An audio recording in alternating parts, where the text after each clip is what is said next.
Hey guys, in today's video, I'm going to show you how to buy USDT in Bybit exchange. Let's begin.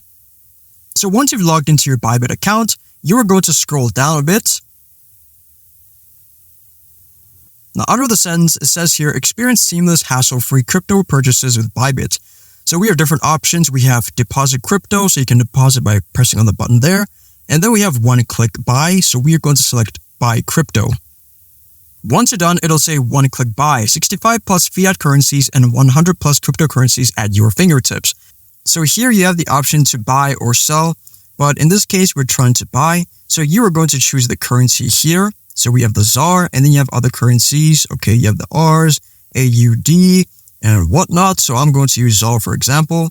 And then I'm going to use USDT as the receive part. So under spend, I can choose an amount, let's say 89.